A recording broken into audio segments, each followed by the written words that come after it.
نحمده ونصلي على رسوله الكريم أما بعد فأعوذ بالله من الشيطان الرجيم بسم الله الرحمن الرحيم إنا نحن نزلنا الذكر وإنا له لحافظون صدق اللہ العظیم۔ اللہ رب العزت کا فرمان ہے کہ یہ قرآن ہم نے نازل کیا ہے اور اس کی حفاظت بھی ہمارے ذمے ہے۔ اب کسی چیز کی حفاظت ہم دنیا میں دیکھتے ہیں مختلف طریقوں سے کی جاتی ہے۔ اس کا ایک طریقہ تو اللہ نے خود بتا دیا کہ میں اس قرآن کا نازل کرنے والا بھی ہوں، اس کا محافظ بھی میں ہوں۔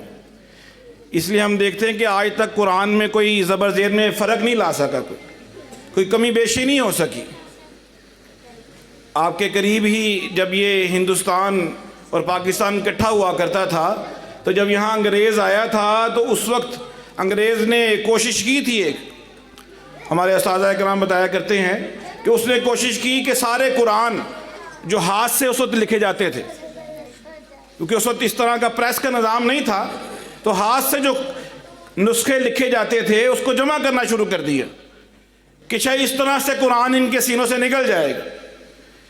تو کسی ایسی ہی مجلس میں جہاں انگریز بھی موجود تھے، مسلمان علماء اکرام بھی موجود تھے، تو بات میں یہ بات بھی نکل آئی کہ بھئی آپ نے یہ قرآن کو جمع کرنا شروع کر دیا ہے۔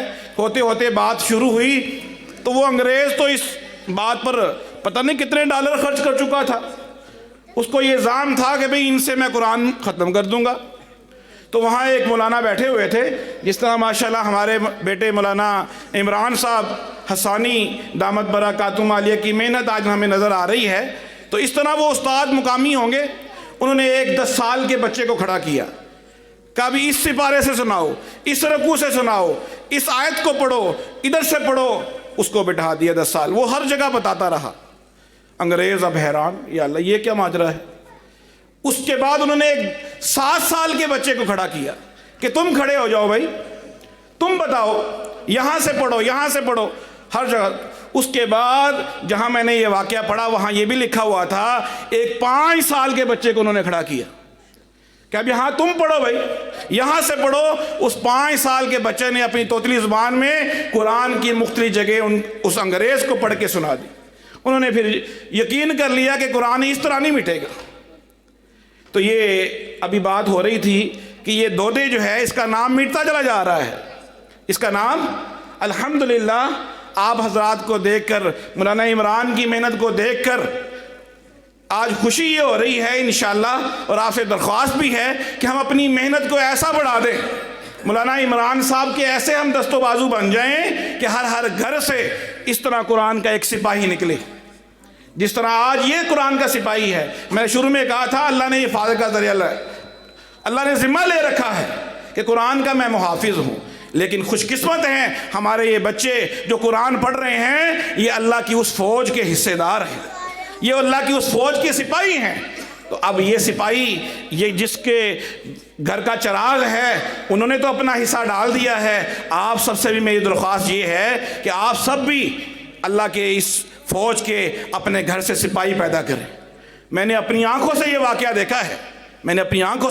دیکھا ہے، ہمارے ہاں جو سب سے بڑی پڑھائی سمجھی جاتی ہے وہ کیا ہے؟ کوئی ڈاکٹر بن جائے، کوئی وکیل بن جائے۔ پھر وکیل بھی عام وکیل نہیں تھا، وہ ہمارے لاہور میں لاہور بار کا کوئی صدر تھا یا کیا تھا، وہ اعلیٰ عہدیدار تھا۔ ہمارے ایک دوست مولانا صاحب، ہمارے امام صاحب، ان کے ساتھ اس بندے کی، اس وکیل کے والد کی جو ہے نماز جنازہ پر میں گیا۔ اس پر میں نے کیا منظر دیکھا کہ سب لوگ تو نماز جنازہ پڑھ رہے ہیں، لیکن جس باپ نے اپنے لاکھوں لگا کر اپنے ساری زندگی کی جو ہے طاقت اس پر نشاور کر کے اس بچے کو وکیل بنایا، ایک مقام تک بنایا، وہ اس کا بیٹا بھی اس کا پوتا بھی ایک طرف بیٹھے ہوئے ہیں۔ باپ جو ہے وہ سگریٹ گش لگا رہا ہے، بیٹا حیران پریشان کھڑا ہے کہ کیا ہو رہا ہے۔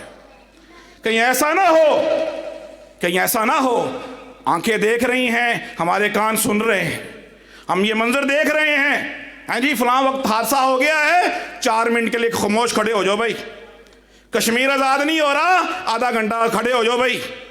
تو آج ہم دیکھنا اور یہ واقعے سننے شروع ہو گئے ہیں، کہیں ایسا نہ ہو کہ کل اگر ہم قرآن کی محنت چھوڑ دیں تو ہمارے بچے بھی 2 منٹ موم بتی جلا کر خاموش ہو کر بیٹھ جائیں، بس ٹھیک ہے جی ہم نے اپنا حق ادا کر دیا۔ نہیں، ہمیں آگے بڑھنا پڑے گا۔ تو میں اپنے اس بیٹے کو دیکھ کر آج دل خوش ہو گیا ہے، اور یقین مانیں یہ میرا کوئی کام نہیں کر رہا ہے، یہ میرے قرآن کی تعلیم کو آگے آپ تک نہیں پہنچا رہا ہے، یہ میرے اللہ کی قرآن کی کتاب آپ کو تک کھول کر بتا رہا ہے۔ میں آج ایک انسان ہو کر اتنا خوش ہو رہا ہوں، وہ میرا اللہ عرش پر کتنا خوش ہو رہا ہوگا۔ اللہ میرے اس بیٹے کو سلامت رکھے، اور آپ سب لوگوں کو میں مبارکباد دیتا ہوں کہ آپ لوگوں نے یہ محفل سجائی ہے۔ آج یہ ہمارا بچہ بھی قابل تعریف ہے، مبارکباد ہے۔ اللہ اس کو آگے سے بڑھنے کی توفیق عطا فرمائے، اس کے والدین کی محنت کو قبول فرمائے، اس کے اساتذہ کرام کی محنت کو قبول فرمائے۔ وما علینا الا البلاغ۔